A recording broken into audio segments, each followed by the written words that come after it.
Entre le moment où ce film a été tourné et aujourd'hui, Fidel Castro est mort, le 25 novembre 2016. Mais Cuba s'était depuis 10 ans habitué à vivre sans Fidel. Et Donald Trump est devenu président des États-Unis. Remettra-t-il en cause la normalisation des relations avec Cuba décidée par Obama ? À Cuba, le débat sur l'avenir de l'île, tel qu'il existait lors de notre tournage au printemps 2016, continue d'animer le pays et ses habitants.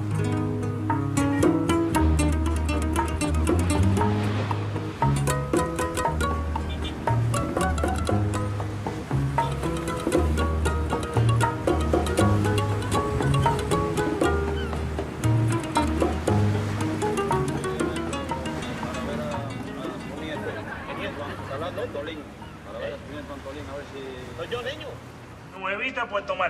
Ahí está. Septeto Veneno. Caballero, yo creo que esto se trancó. ¿Sí? Esto se trancó, no, esto lo que está es aburrido, que lo que hace falta es una cuarta persona para poder jugar en pareja, que si no así no hay que jugar. Buffy, mire ese hombre que está ahí atrás, cómo se parece a Obama. No se parece a Obama, es Obama. The real Panfilo. Oh, Mucho gusto. De Real Obama. ¿Cómo está? Muy bien, muy bien, muy bien, muy bien. Ay, how are you? No lo puedo creer, Obama. Good to see you. The real Panfilo, I said I would see you in Havana. Sí, Obama, Obama. So nice you came to Havana. That's a beautiful song. Thank you so much. You guys are playing dominoes. You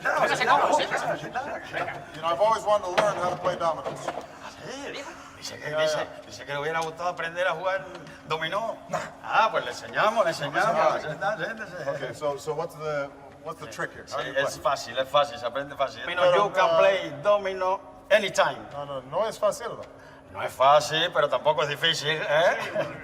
Ce jour de mars 2016, les Cubains regardent comme d'habitude l'émission très populaire de l'humoriste Panfilo. Ils ne s'attendent certainement pas à voir débarquer dans leur foyer le président Obama, symbole de la puissance jusque-là adverse. Hemos acordado el restablecimiento de las relaciones diplomáticas. We will begin to normalize relations between our two countries.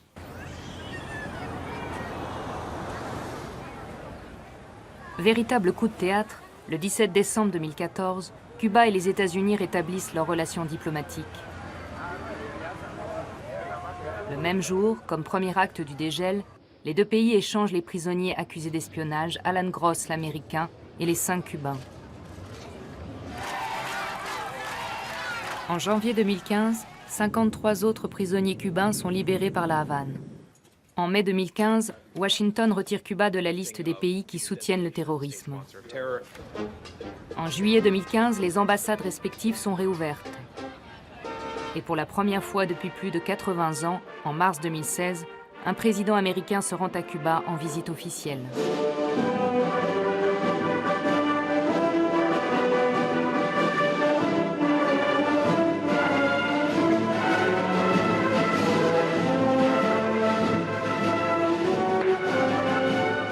En écho à cette nouvelle ère, ce soir du 25 mars 2016, c'est avec les Rolling Stones que les Cubains font la fête.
Arriver à Cuba en ce mois de mai 2016, réaliser une photographie du présent, c'est se glisser dans une réalité mouvante, incertaine.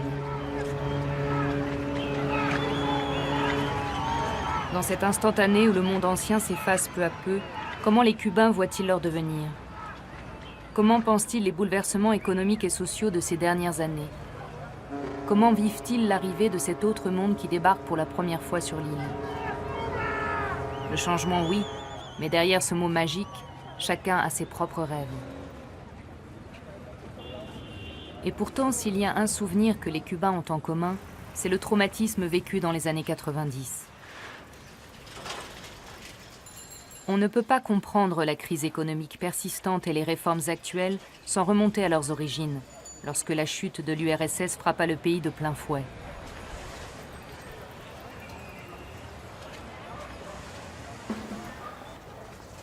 Du jour au lendemain, la population cubaine, habituée à une certaine aisance, subit une pénurie généralisée. Manque de transport, d'électricité, de pétrole, malnutrition.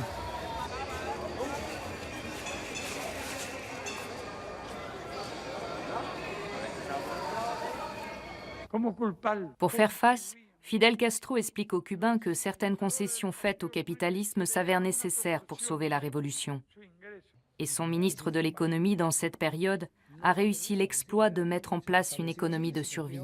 Que se passe-t-il à l'été 90? Le gouvernement soviétique décide que toutes ses relations économiques avec l'extérieur, dans le cadre d'un processus de réforme du marché, se feront au prix du marché mondial et en monnaie librement convertible. Cela a complètement changé la donne pour nous. Passer d'un accord et d'échanges effectués en roubles et avec des tarifs préférentiels pour se retrouver soudainement confronté au prix du marché mondial et en devises, ça a tout changé et ça a laissé Cuba dans une situation très grave. Le tourisme est devenu la locomotive de l'économie dans les années 90. Cette année-là, nous avons reçu environ 300 000 touristes. Ce secteur ne s'était pas ouvert davantage parce que nous en connaissions les risques en termes de prostitution, de drogue, de transmission des maladies. Cela avait un coût, mais le pays n'avait pas d'autres alternatives s'il voulait trouver des recettes rapidement. Le développement du tourisme n'a pas été la seule décision que le pays a dû prendre à contre-cœur. D'autant plus que les États-Unis, espérant donner le coup de grâce, ont choisi cette période pour durcir leur embargo. À cette époque, nombre d'intellectuels et artistes ont quitté le pays. D'autres ont choisi de rester. Pour notre génération, la génération née au début des années 60, cette génération née avec la Révolution, comme on dit, tout ce que la Révolution faisait, elle le faisait pour nous. C'est pourquoi la crise des années 90 marque une cassure. C'est un coup dur pour nous, pour nos projets de vie, nos projets personnels, familiaux, professionnels. La fin du XXe siècle a été un drame pour ce pays. Il s'est produit un tremblement de terre unique, je pense, dans le monde. Nous avons tout perdu du jour au lendemain. Ça a été très rapide, c'est pourquoi l'impact a été extraordinaire. Nous en sommes un peu sortis économiquement, mais ce fut un vrai fardeau. Un fardeau qu'il faut rappeler car il est en rapport avec les changements actuels et les réformes à Cuba, qui sont la conséquence de ces 20 ans de privation. Nous avons beaucoup plaisanté dans ces années difficiles. Nous, Cubains, disons toujours que nos 3 problèmes majeurs sont le petit déjeuner, le déjeuner et le dîner.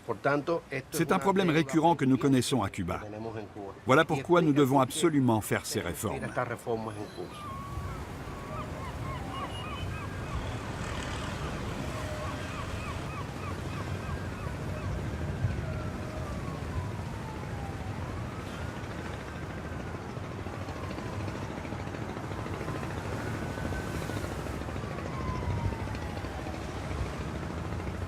Depuis le choc des années 90 et pendant 20 ans, diverses réformes ont été tentées, mais aucune n'a réussi à relancer l'économie. En 2011, après un long débat, Raúl Castro amorce de nouvelles règles du jeu au 6e congrès du parti. Nom de baptême officiel de la nouvelle étape, actualisation du socialisme.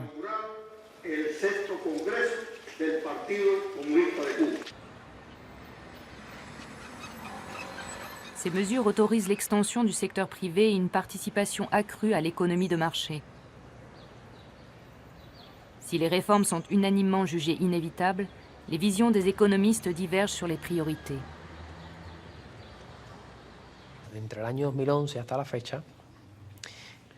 Depuis 2011 jusqu'à aujourd'hui,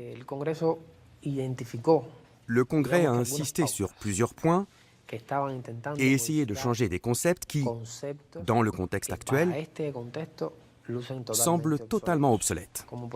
Par exemple, faire croire que l'État peut prendre en charge efficacement toutes les activités économiques d'un pays et qu'il est le mieux placé pour le faire,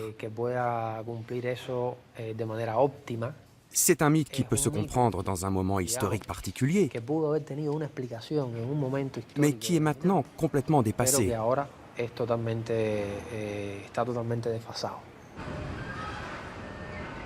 Pour voir le symbole de ces temps nouveaux, il faut aller à 40 km de La Havane, au port de Mariel. Une œuvre gigantesque et ambitieuse, construite avec l'aide du Brésil et ouverte en 2014. La véritable bascule économique de Cuba est là, dans cette enclave, qui s'inspire des réussites de Singapour ou de la Chine. Une zone spéciale qui doit accueillir en priorité les investissements internationaux. À terme, l'espoir de devenir le plus grand port commercial de la région. Le port dispose de 702 mètres de quai. Il peut traiter annuellement 800 000 conteneurs. Cette opération est la première étape d'un projet destiné à doter le port de 2400 mètres de quai et de la possibilité de traiter 3 millions de conteneurs par an. Nous avons déjà recueilli 772 millions de dollars d'investissements nationaux et étrangers pour ce projet. Un cadre spécifique et une politique adaptée ont été mis en place pour attirer les investisseurs nationaux et les investisseurs étrangers.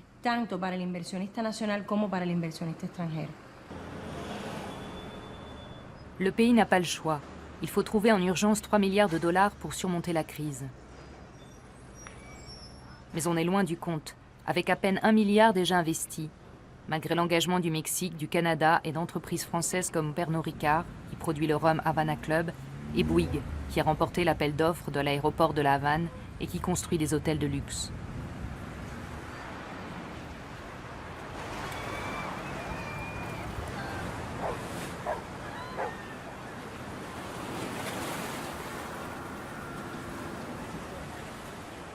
Mais l'appel aux capitaux privés et étrangers rencontre des obstacles qui poussent certains économistes à préconiser des réformes plus radicales. Le secteur public à Cuba est très important. Il faut se souvenir que nous venons d'un modèle de socialisme dans lequel on considérait que l'État devait avoir une position prédominante. Aujourd'hui, dans le processus de transformation, il est clair que l'État doit se désengager, car ce niveau de monopole extrême est en contradiction avec l'efficacité économique.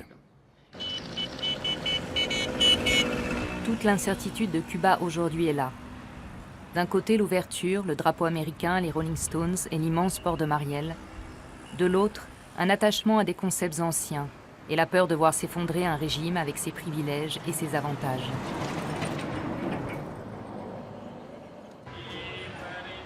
Pourtant, le secteur privé s'est déjà taillé une large place. Avant les réformes, 100% des salariés étaient employés par l'État. Aujourd'hui, 29% travaillent pour le secteur privé dans le domaine des services. Ce sont eux, évidemment, qu'Obama a voulu rencontrer lors de sa visite.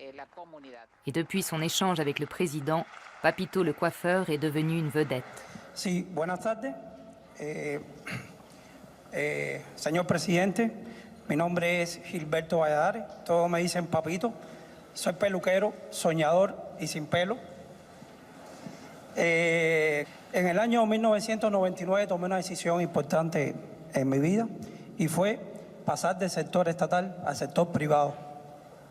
En ese momento histórico, el 95% de los peluqueros eran del sector estatal. Hoy, el 95% de los peluqueros son del sector privado. Muchas gracias. Gracias, Pepito. Y uno de los temas que esperemos que ese movimiento cuentapropista pueda generar mayor capacidad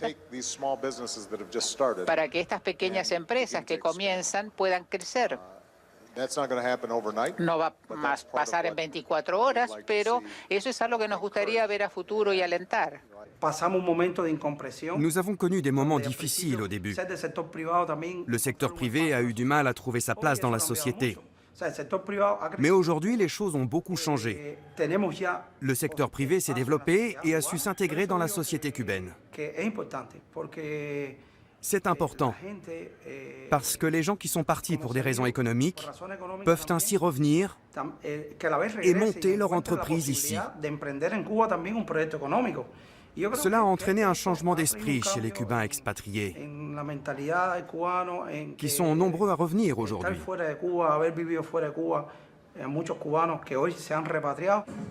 Papito apporte sa contribution en enseignant gratuitement son métier.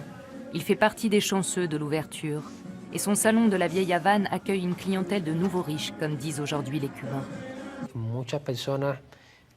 Beaucoup de gens, comme les sympathisants de gauche et de la révolution cubaine, sont inquiets. Ils pensent que l'on avance résolument vers le capitalisme.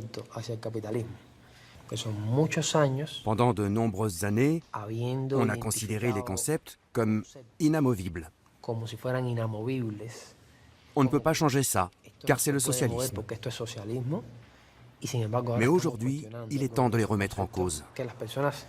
Il faut dépasser la notion précédente de socialisme et se diriger vers un socialisme du possible à Cuba aujourd'hui.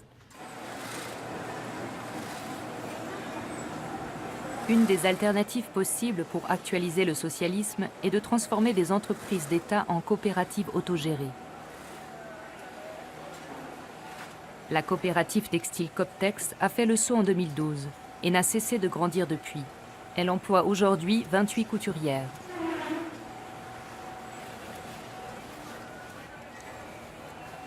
L'évolution la plus simple serait la privatisation. Mais que se passerait-il pour tous les travailleurs à qui le patron dirait « Ces gens sont trop vieux, ils portent en eux tous les défauts du secteur public, je n'en veux pas ». L'État devrait prendre soin d'eux, de leur famille. C'est pourquoi transformer les entreprises d'État en coopératives, c'est pour moi quelque chose de très pragmatique. Je ne vois pas ça comme une illusion utopique de vouloir construire un socialisme communautaire. Les valeurs qui sont mises en avant ici sont tout à fait compatibles avec l'idée de poursuivre la construction d'une société solidaire et juste, dans laquelle les revenus sont redistribués en fonction de la contribution de chacun au travail, et non pas, comme cela se passe dans d'autres pays, en fonction du capital investi.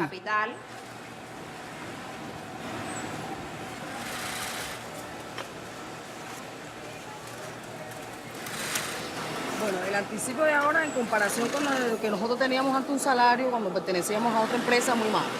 En comparación ahora es distinto por completo, un promedio de 2.000 pesos y puede ascender a 5.000 y 6.000 pesos en dependencia de cómo esté la producción en el mes, ¿ve? Porque puede variar en dependencia de la producción que estemos haciendo. Un cambio total absoluto, ¿ven? De lo que éramos antes a lo que somos ahora.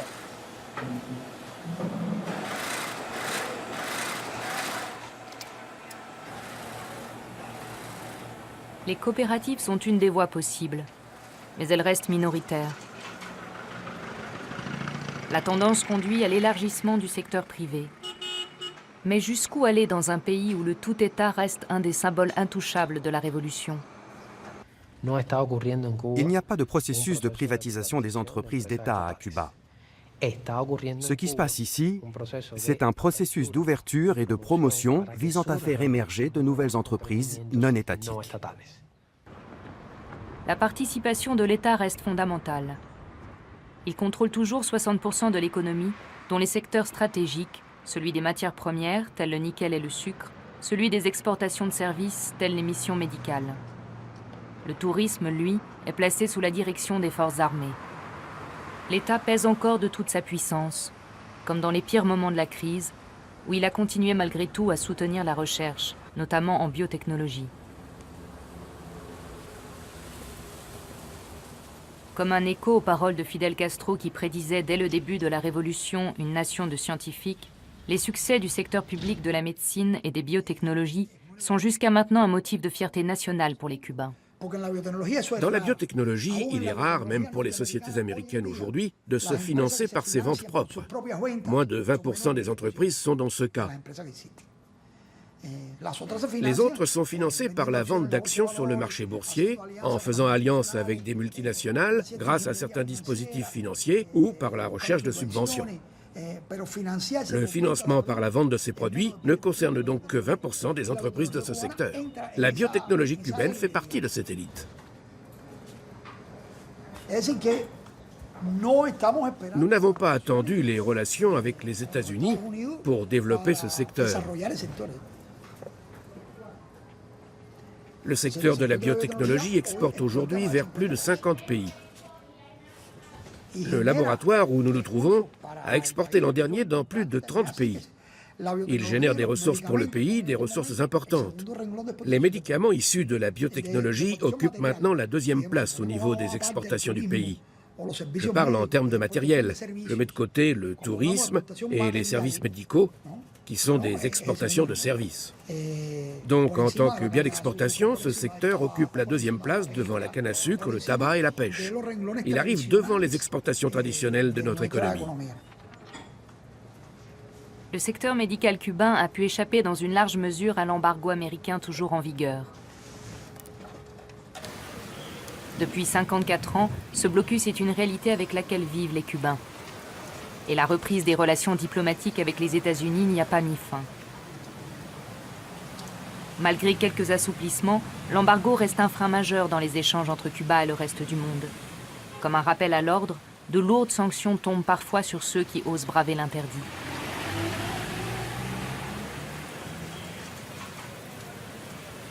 Les sanctions se chiffrent en millions. Le record est détenu par une banque française, BNP Paribas, qui a été condamnée il y a quelques années, en 2013 ou 2014, je crois, à une amende de 8,9 milliards de dollars pour avoir géré des actifs cubains. Le Crédit Agricole a lui aussi été sanctionné plus récemment. Les banques françaises ont été particulièrement victimes de cette politique. Et en toute logique, cela conduit à une situation très compliquée, car personne n'ose, sauf à prendre d'énormes risques, faire des affaires à Cuba.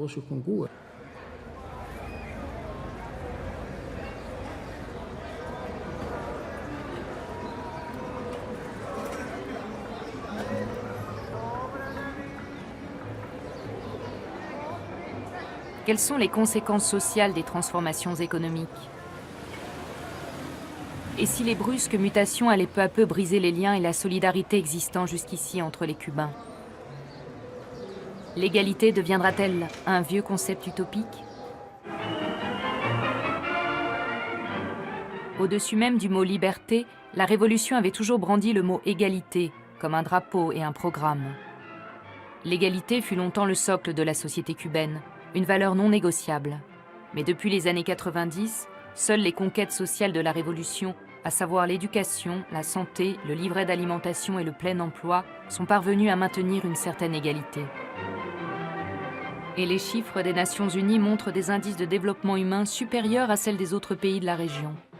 En 2015, Cuba occupe la 33e place sur 188 pays pour l'espérance de vie à la naissance et la 30e pour le niveau de scolarisation.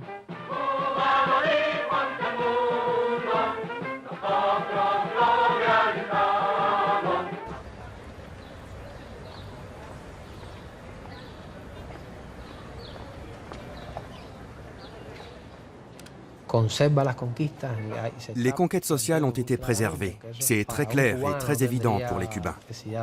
La santé et l'éducation restent gratuites, quelles que soient les circonstances. L'histoire des 20-25 dernières années l'illustre parfaitement. Je pense qu'aucun autre pays au cours du siècle écoulé, ni même dernièrement, qui aurait perdu 35% de son produit intérieur brut en 3 ans, n'aurait fait de même.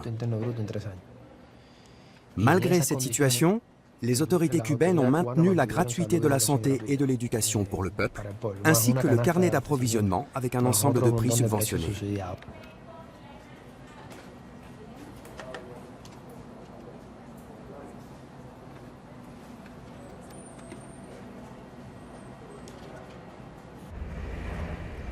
Si l'État cubain ne réussit pas à augmenter ses richesses dans un contexte de crise économique persistante, Combien de temps cette politique sera-t-elle encore possible? N'est-on pas à la veille d'une nouvelle fracture sociale? Jusque dans les années 80, nous avons connu une société très égalitaire, ou pour être plus précis, avec un degré minimum d'inégalité. Nous avions un indice de mesure des inégalités qui ne dépassait pas 26 points. Mais la crise des années 90, à laquelle il faut ajouter les stratégies pour sortir de cette crise, et la période de réforme que nous connaissons en ce moment, tout cela a eu pour conséquence d'augmenter ce degré d'inégalité. Cet indice est actuellement proche de 40. Sur cette même base, la région latino-américaine se situe entre 50 et 55. Cela veut dire que nous sommes en train de nous normaliser, mais dans le mauvais sens. Nous allons vers une plus grande inégalité. C'est un chiffre sans précédent dans l'histoire de la Révolution. La population a commencé à vivre avec cette augmentation des inégalités et le phénomène s'amplifie.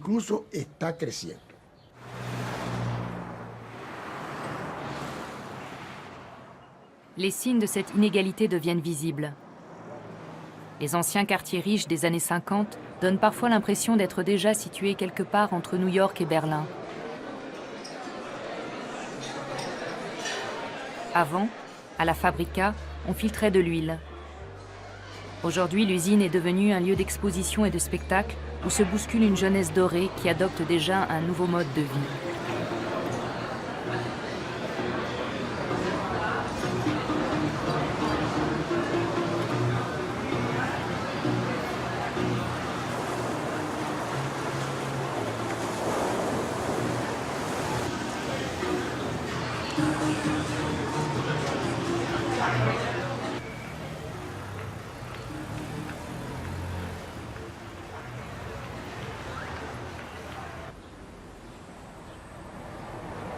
L'origine des inégalités fut un temps l'argent que les Cubains de la diaspora envoyaient à leurs familles.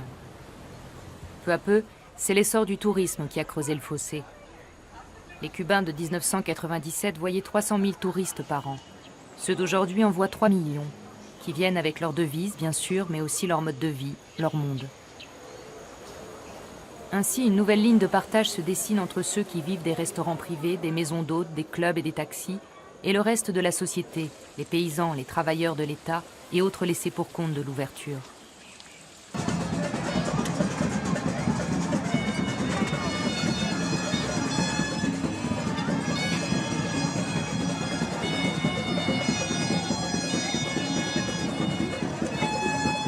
En ce 1er mai 2016, les Cubains sont là comme toujours pour marcher dans les rues de La Havane, défilés de travailleurs organisés par entreprises ou bataillons.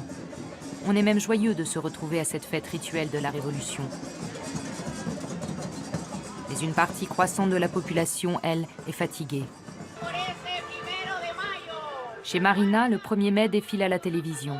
Personne ne s'est déplacé au rendez-vous jadis épique, place de la Révolution.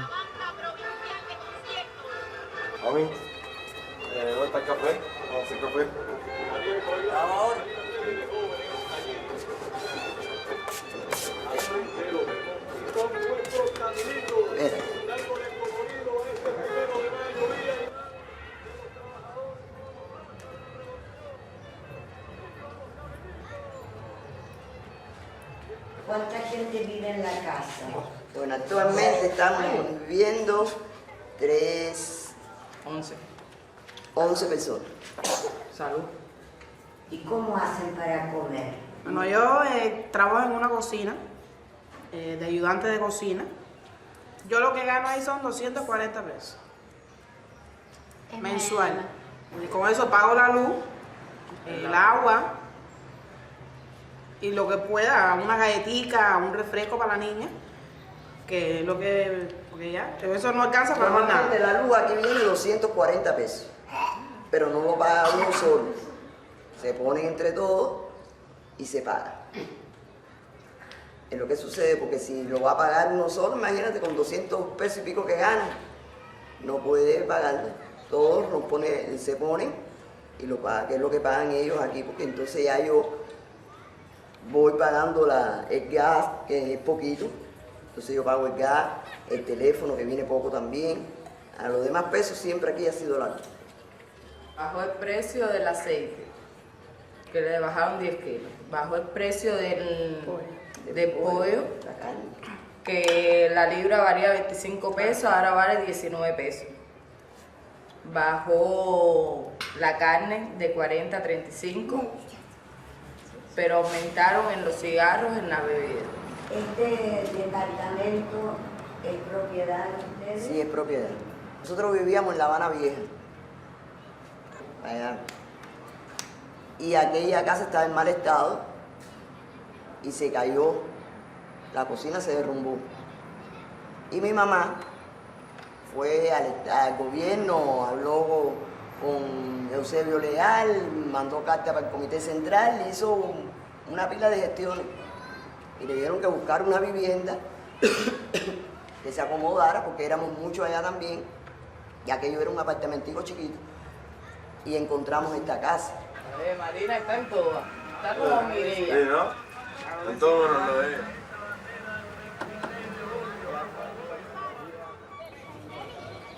Marina a trouvé sa maison dans le quartier pauvre de Jesus Maria, à quelques rues du centre touristique de la Vieille Havane. Malgré la proximité des deux quartiers, un mur invisible les sépare. Dans celui de Marina, les Noirs vivent plus nombreux, sans possibilité d'accéder aux meilleurs emplois.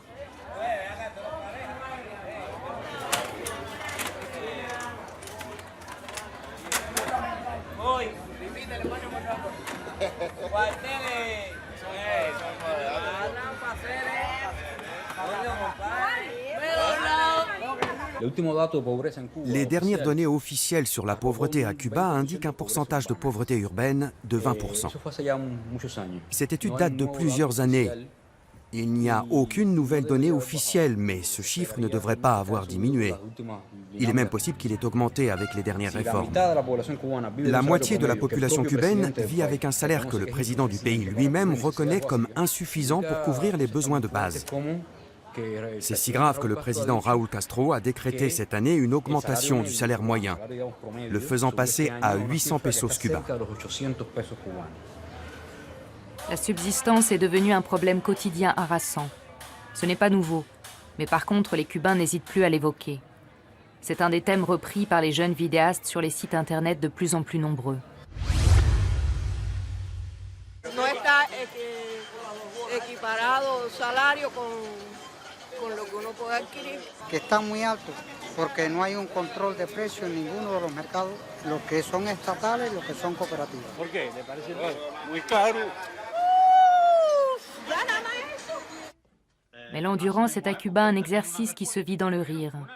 Si Panfilo s'est joué au domino avec Obama, il s'est aussi joué avec les nerfs de la bureaucratie. Ces questions sont celles de toute une population. A ver, Pablo Epifanio, a ver. Según tengo entendido, usted está preocupado por los precios de los productos agrícolas. Sí, pero yo solo no. En este barrio hay una pila de gente preocupado con ese problema también. Bueno, Pablo Epifanio, quiero decirle que para eso yo tengo una explicación. ¿Ah, sí? Sí. ¿Y cuál es? ¿Se puede saber? Bueno, siempre le he dicho que hemos tenido problemas con los fertilizantes. Con los fertilizantes. Ya metió los fertilizantes a Facundo. ¿Qué problema con los fertilizantes? El problema con los fertilizantes siempre ha existido y las cosas no han estado tan caras como ahora. Pero bueno, ¿qué me dice de los ciclones que nos azotan? Dígame. ¿Azota qué? Que ciclones ni ciclones, Facundo, si hace rato que por aquí no pasa ningún ciclón. Caramba, Pablo, caramba, óigame, usted parece que lo que quiere es que me come el león. Óigame, que... Quiero que me explique, quiero una explicación. Aquí está, todas las explicaciones están aquí. Miren, ¿qué me dice de los altos precios del petróleo en el mercado internacional? Miren usted mismo. Facundo, a ver, pero ¿desde cuándo usted no lee el periódico? Si el petróleo en el mercado internacional ha bajado desaforadamente. ¿Ah, sí? Bueno, hay algunas explicaciones que voy a tener que actualizar, ¿no? Ay, Dios mío.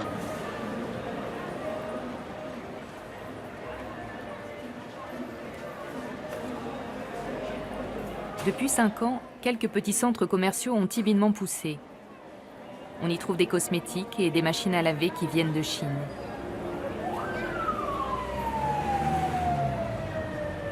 Pour ce nouveau Cuba, Il fallait un nouveau langage. L'actualisation du socialisme a amené l'actualisation du vocabulaire. Dans le discours politique,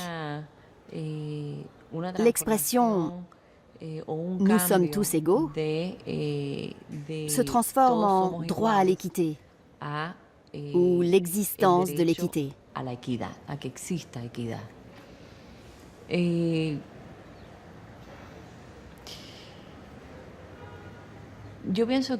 Je pense que ce changement dans la terminologie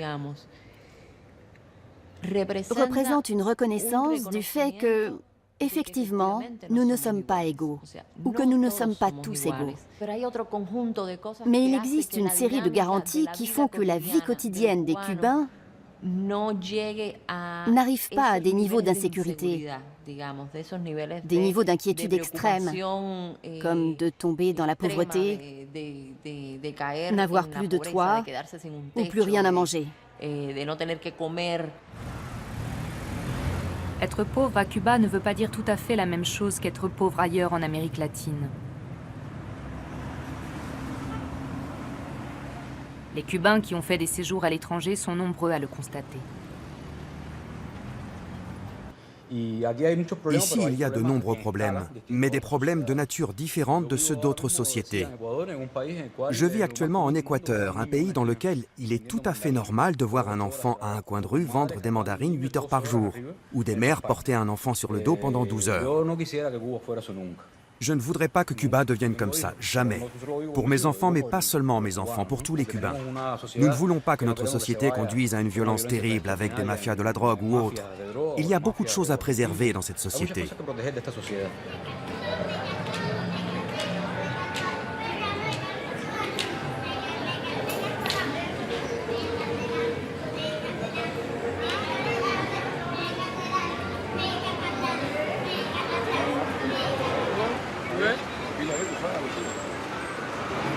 Si l'attachement à des valeurs anciennes persiste encore, le mouvement des réformes entraîne tout le monde dans son sillage. Dans les quartiers pauvres, les toits sont des refuges. Vivre est une bataille plus dure qu'ailleurs, mais l'espoir est palpable. Tout manque, sauf peut-être les rêves et les mots de la colère. Que el cubano está esperando eso hace mucho tiempo, un cambio. Hay personas mayores que a lo mejor no lo vean, otros que lo vean tarde, pero nosotros los jóvenes creo que tenemos que tener esa esperanza y ese optimismo en que algo bueno puede llegar a pasar. Tarde que temprano siempre pasa en este gobierno, en el otro, así como se empieza. Padre, ¿tú no viste lo que dijo Fidel en el periódico? Todo está rico. Obama vino aquí, tremenda sabrosura. ¿Qué te metió Fidel ahora, sí? ¿No viste lo que está en el periódico? Nosotros no necesitamos nada de los yanquis. Es Cuba no necesita nada de los yanquis. Ya, coño, compadre, ya está uso, serio, coño. Tú no, nosotros sí necesitamos. O entonces darnos lo que nosotros necesitamos. ¿Viste? Tú no necesitas, que tú estás sabroso. Pero nosotros qué? Nosotros sí lo necesitamos. Porque el cubano que mira no necesita nada. Coño, hasta uso. Porque el pollo que estamos comiendo creo que es de Estados Unidos. Vaya, me parece a mí. Los tiburones del océano están vivos gracias a los cubanos. Que han querido brincar para Estados Unidos y no han llegado. Carne fresca. Pero bueno, nosotros no perdemos la fe que esto cambie. Hay que seguir viviendo para seguir viendo la realidad. Porque, imagínate, muchos cubanos han querido que esto cambie y eso... Yo no, yo soy joven, yo empiezo ahí, yo tengo 20 años, pero yo espero alguna vez que esto cambie. No aparecen en ningún centro turístico porque hay que mantener la imagen de sitio magnífico. Oh, mi Habana, para el extranjero fácil, donde casi todos los autos que pasan son taxis. Oh, mi Habana, no sé si esto es un malecón, una distracción, una extensa oficina de inmigración, la que ha cambiado al Che Guevara por dinero. Ahorita sale a la venta una foto de él en cuero. Mi Habana de adoquines, cines, bicicletas, feria, agrodispensadas, pipas, chipetren, histeria, Cerro Marianao, Luyanó, Buenavista y los demás barrios humildes que no salen en revista.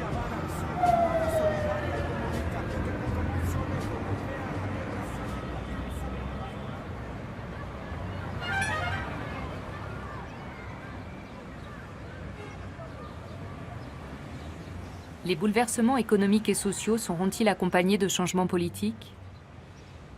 Les travaux entrepris sur le Capitole cubain, futur siège de l'Assemblée nationale, sont-ils le symbole d'une nouvelle époque? Après la mort de Fidel Castro, les réformes politiques se font d'autant plus pressantes que Raúl Castro et toute la génération historique, celle qui a fait la révolution, se retirent du pouvoir en 2018. Por inexorable ley de la vida, este 7º Congreso será el último dirigido por la generación histórica. Pronto deberé cumplir 90 años. Tal vez sea de las últimas veces que hable en esta sala. Fin.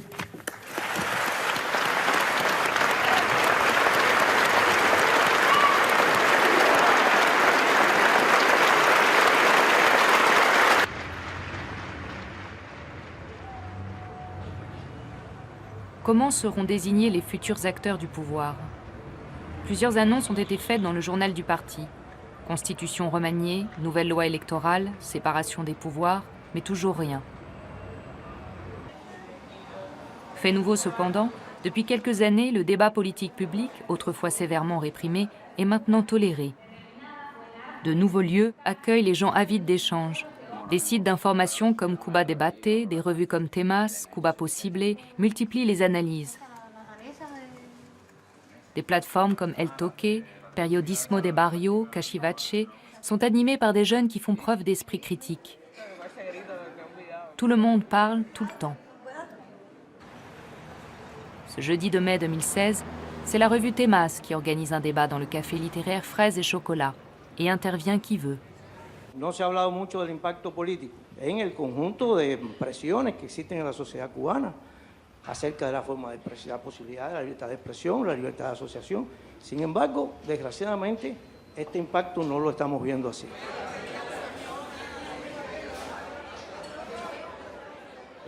Souvent, les médias internationaux construisent un Cuba en carton-pâte. Un pays qui n'existe pas. Nous essayons de montrer le pays réel avec ses ombres et ses lumières. Les principaux thèmes de débat de la société cubaine ont été abordés. Le débat sur la réforme économique en cours, pas seulement la réforme économique elle-même, mais aussi le nombre de chômeurs qu'elle pourrait entraîner ou pas.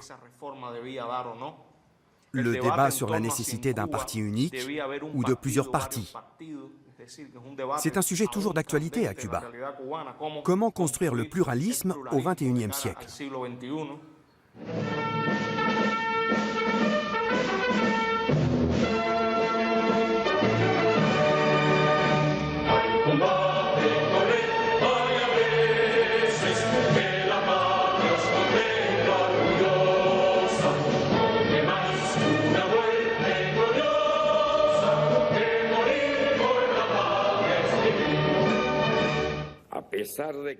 Le pays est toujours dirigé par un parti unique. Et ce n'est pas le 7e congrès du parti, en avril 2016, qui a changé la donne. Mais le pluralisme n'est plus un sujet tabou, y compris à l'intérieur du parti où coexistent déjà des visions différentes sur l'avenir du pays. En poussant la porte du centre de recherche Juan Marinello, un des nombreux lieux de débat, on peut assister à une réunion interne de militants qu'il aurait été impossible de filmer autrefois. Voy a ser categórico y así quizás se provoca un poco más la reflexión, y este ha sido el menos democrático de todos los congresos del partido. Por tanto, yo no creo que en Cuba hay un partido único. Yo creo que en Cuba hay varios partidos dentro de ese mismo partido. Sí ha demostrado que al interior de sí hay una pugna democrática. ¿Cómo ese partido único podría considerarse un partido de la nación? Insinuaría que a lo mejor hay que pensar en que necesariamente va a haber gente que no va a estar representada por ese partido único, aunque quiera representar la mayor cantidad de gente posible. Ahora, ¿qué condiciones tiene que tener ese partido para realmente ser el partido de la nación? Y viene una pregunta, que voy a hacer yo, estoy hablando, y es, ¿realmente en ese congreso estaba representada la nación? Con hacer estadísticas de cuántos negros, cuántas mujeres, cuántos jóvenes, cuántos adultos, cuántos de Oriente y cuántos de Occidente, esa es toda la posibilidad de narrar la nación cubana, yo creo que no. On entend de plus en plus l'expression démocratique. Et le mot démocratique commence à apparaître dans les documents officiels. Mais pas toujours. Récemment, au Congrès, un camarade a suggéré d'ajouter le terme démocratique à un document, et un autre camarade lui a dit que non, que c'était le terme de l'ennemi. La notion de multipartisme n'est pas si simple, car son fonctionnement aujourd'hui s'apparente à une privatisation de la politique en raison du mécanisme de financement des partis et de l'élitisme qu'il génère. Ceux qui détiennent le pouvoir politique sont soit des grands millionnaires, propriétaires de l'économie, soit des groupes politiques qui, de manière bureaucratique, s'arrogent les décisions politiques. La possibilité de faire de la politique, de changer les choses à travers la politique, quand cette dernière n'est pas soumise au marché ni soumise à la bureaucratie, je pense que c'est quelque chose qui peut marcher et à laquelle les gens peuvent adhérer. Ce n'est pas juste un joli mot, mais c'est utile pour vivre réellement de manière différente, pour refaire de la politique un bien commun. À La Havane, beaucoup de jeunes et d'étudiants se sont jetés dans cette vague nouvelle, avides de s'approprier la politique, de participer à la vie publique. Nuestro sistema tiene que ser más participativo y eso es lo que realmente va a fortalecernos como cubanos y como proyecto social. Queramos llamarle como queramos llamarle, si es socialismo cubano o es capitalismo a lo cubano o es comunismo a lo cubano. Es poco a poco, ir cambiando la mentalidad, crear espacios. Es que ellos hablan de eso, pero no acaban de cambiar su discurso. Ellos todo el tiempo están hablando de la misma manera, hablan desde el mismo tono, desde la misma posición. En el Congreso todos están hablando igual que Fidel o parecidos, jóvenes, personas de 70 años, personas de 50 años, todos hablan desde una misma línea. ¿Sabes? No, tienes que llegar a la gente, por eso Obama de alguna manera causó sensación. Claro. Primera persona todo el tiempo, primera persona. Es genérico todo lo que hablan, de alguna manera, ¿no? Pero un conflicto y una contradicción muy grande. El Ministerio de Cultura le acaba de dar, yo supongo que ustedes sabrán más de eso, por el ICAI, el derecho de filmación de Rápido y Furioso en La Habana. Sí, claro. O sea, ¿cuánta gente en La Habana estaba a favor de eso? La cosa es que tú abres la puerta y por la puerta entra todo, ¿entiendes? Entra PayPal, que hace falta, entra Google, que hace falta, porque este país tiene que mejorar en la tecnología y la tecnología de la comunicación mucho más. Pero como mismo entra toda esa gente, entra Chanel, entra Jennifer López, entra el otro, porque vienen juntos, vienen con lo mismo, porque son la misma cosa, ¿entiendes? Lo que estamos abriendo la puerta a una forma de ver la realidad, a un sistema económico, un sistema político, un sistema ideológico.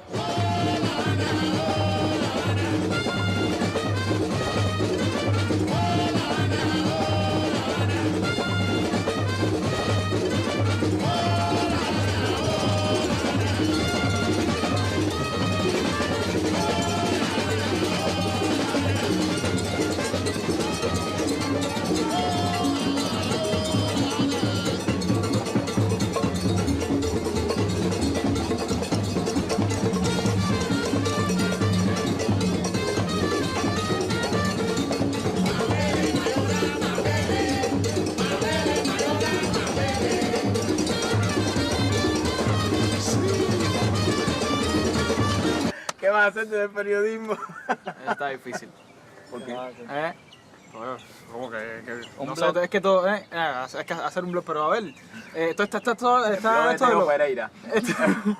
eso de los blogs y todo eso está bien, pero realmente, ¿por qué no en los medios nacionales?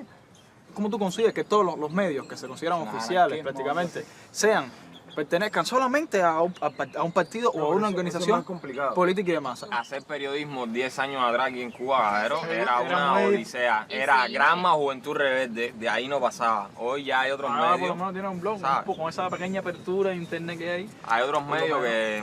Sí, pequeña diferencia. Pero hablamos de la libertad de expresión, libertad de prensa, pudieras expresarte... sin temor a tener alguna, digamos, exacto. Y romper el miedo, ¿no? Hoy en Cuba está habiendo un debate. Beaucoup de jeunes participent au débat. Ce que nous n'avons toujours pas réussi à faire, c'est que ces débats soient visibles et qu'ils s'affichent. C'est souvent la raison pour laquelle il y a cette vision manichéenne qui n'est pas réelle, d'un Cuba où le débat n'existe pas, où il n'y a pas de discussion. Cuba est aujourd'hui plus ouvert que jamais et s'ouvrira à l'avenir davantage encore. Toute censure est impossible, on ne peut rien censurer. Les informations arrivent de partout et circulent, et le phénomène va encore s'amplifier.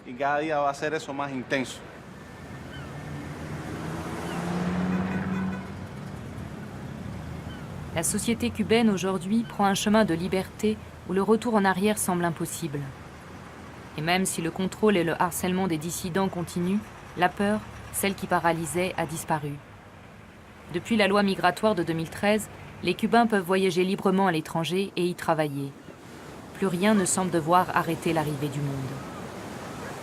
Les visiteurs étrangers venus en quête d'un pays hors du temps sont saisis par les modes globalisés qui surgissent ici et là dans la ville.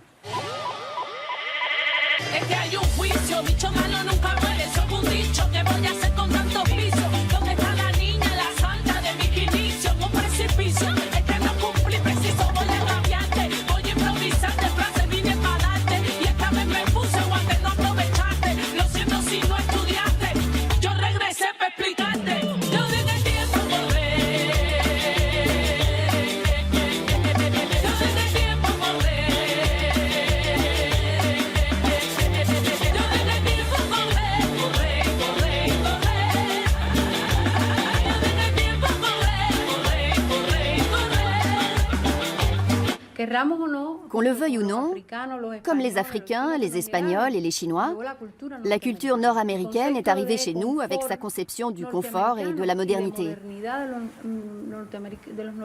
Toute cette culture se retrouve dans notre pays. Heureusement, cela nous a vaccinés. Quand j'étais enfant, je voyais à la télévision des dessins animés soviétiques, mais je voyais en même temps Donald Duck. Cette idée d'un Cuba solitaire, isolé, est fausse. D'abord, 400 000 Cubains vivant aux États-Unis viennent chaque année. Et depuis le début de l'année, en 5 mois, plus de 100 000 Nord-Américains sont venus. Le niveau d'échange d'informations est tel qu'il est impensable d'imaginer Cuba comme une île repliée sur elle-même, une galaxie solitaire.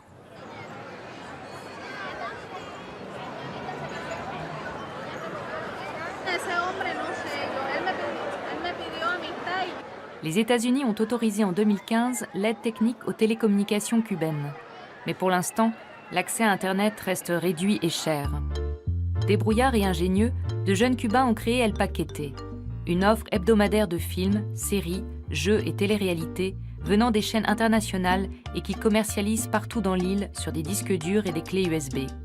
Ce paquet est toléré par les autorités. Son succès populaire est source de débats passionnés. Les uns applaudissent la première télévision libre au milieu des médias d'État. D'autres, en revanche, dénoncent une influence culturelle néfaste, les programmes étant en majorité américains. The whole point of normalizing relations is that it gives us a greater opportunity to have influence with that government than not. We will be in a better position, I think, to actually have some influence. And there may be carrots as well as sticks that we can then apply. Cela veut dire que cette stratégie de la carotte et du bâton reste encore présente dans la conception et la mise en œuvre de la politique américaine envers Cuba et envers l'Amérique latine en général. Avant, l'idée de base de cette politique était de faire pression de l'extérieur. Maintenant, le but recherché est de décaler progressivement cette pression sur la scène nationale cubaine. Les États-Unis pensent que la pression se fera surtout à partir des échanges culturels, grâce à une présence accrue des Nord-Américains à Cuba et des Cubains américains. Cela devrait en quelque sorte démontrer le magnétisme économique et culturel de la société nord-américaine. Ils pensent que nous, Cubains, serons tous séduits par cette influence, que nous verrons les avantages du capitalisme et que cela conduira la population cubaine elle-même à faire pression sur son gouvernement. Dans le sillage du voyage d'Obama, les entrepreneurs américains s'impatientent déjà aux portes du marché cubain. Mais le retour à des relations non conflictuelles est encore loin, et l'élection de Donald Trump à la présidence peut ralentir encore le processus. La Havane demande la restitution de Guantanamo, enclave américaine à la pointe de l'île, et surtout la levée totale de l'embargo économique, mais celui-ci est devenu avant tout un enjeu politique interne aux États-Unis. À Miami, les anticastristes s'activent toujours. Mais les partisans du maintien de l'embargo s'affaiblissent. Et les lobbies pour la liberté commerciale, comme les entreprises regroupées au sein de Engage Cuba, savent faire campagne. Guess what? Americans are allowed to travel to North Korea. It'll take 25 hours, but you can go, if you want to. But Americans can't book a flight to Cuba. It's actually against the law. And for U.S. businesses, another no. Because government trade restrictions stop American companies from competing. It's been over 50 years. Isn't it time for a change? Les Américains ne supporteraient pas, tout comme moi, de maintenir un autre peuple à genoux, que ce soit par la force militaire ou économique. On veut que ça s'arrête. Une fois les portes ouvertes, l'argent coulera à flot. Prenez cet immeuble, par exemple, au bord de l'eau, avec ses enfants. Moi, je vois bien un Starbucks ici.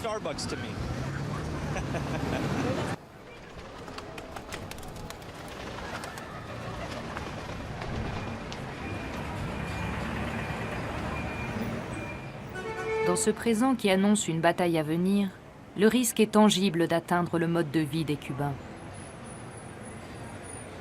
Mais à Cuba, l'enjeu a aussi une dimension politique plus profonde. Este país puede autodestruirse por sí mismo. Esta revolución puede destruirse. Lo que no pueden destruirla son ellos.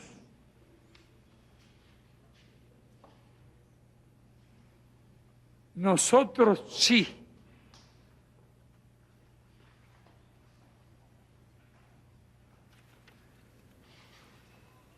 Je crois que le défi idéologique et culturel va venir de là, de ces tentatives d'amener la société cubaine vers une forme de néolibéralisme et de marchandisation totale.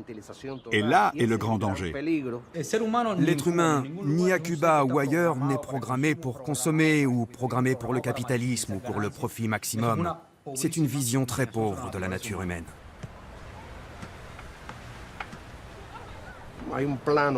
Il y a une part d'incertitude que nous devons intégrer. Certains pensent qu'on est en train de tout détruire.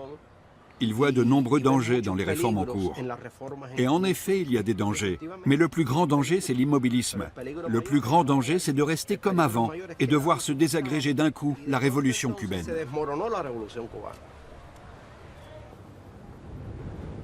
L'instantané du présent laisse place au clair-obscur.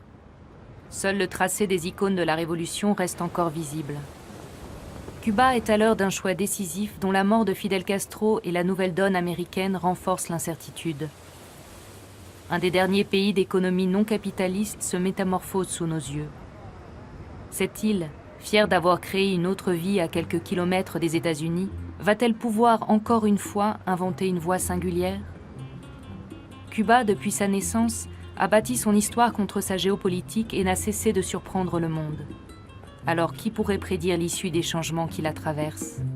Oh, Cuba hermosa, primorosa, porque sufres hoy tanto quebranto.